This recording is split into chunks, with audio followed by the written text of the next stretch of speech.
The Beaches podcast is going to give you everything you want to know about a beach before you go there. I hope you enjoy the show. Be sure to check out our website, www.sandee.com. Without further ado, let's get into the show. All right, so you've got a listener looking to break out of the mold, right? They're eyeing up Honduras for their next getaway.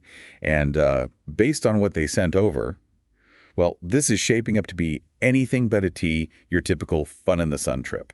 Yeah, unexpected seems to be a recurring theme here. You can say that again. I mean, I think we all have a certain image that pops into our heads when we hear Honduras, but this material paints a whole different picture. It's kind of exciting, honestly.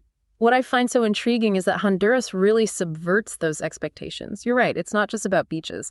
Although I have to say those turquoise waters they described, tempting. Oh, yeah, we'll get to those. But first, I was blown away by, the historical depth. We're talking Mayan civilization, major ruins. It's not just a footnote either.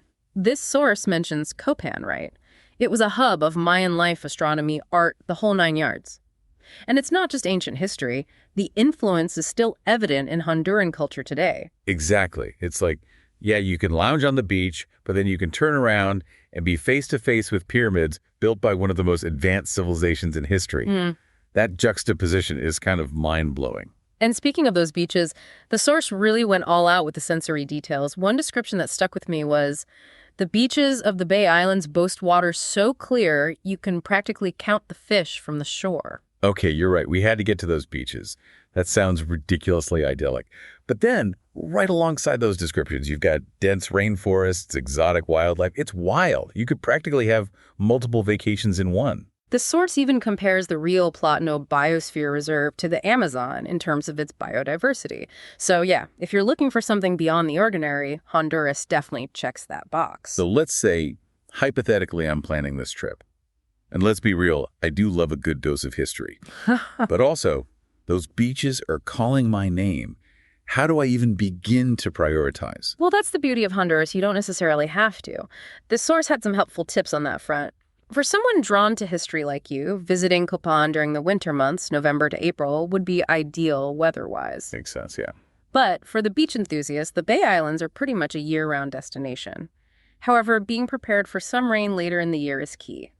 Nothing ruins a relaxing beach day like a sudden downpour. Right, and I did notice the source mentioned something about being mindful during the rainy season. Yeah. Not in a don't go way, but just... Precisely. It's less about warnings and more about being travel savvy. It reinforces that Honduras is a place that rewards a bit of research, a sense of adventure.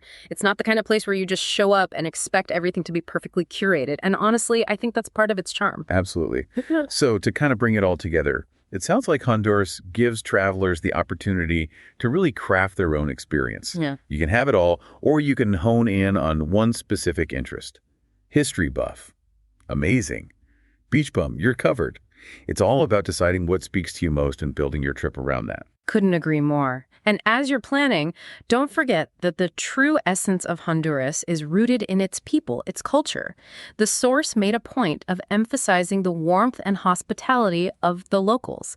It's not just a backdrop, it's part of the experience. So maybe consider seeking out local artisans or looking into opportunities for cultural exchange. Those are the kinds of interactions that often lead to the most meaningful travel memories. Food for thought, for sure. All right, folks, there you have it. Another deep dive, another incredible destination. Until next time. Thanks for listening to the show, and be sure to tune in next week for your favorite episode about some of the best beaches and beach information in the world.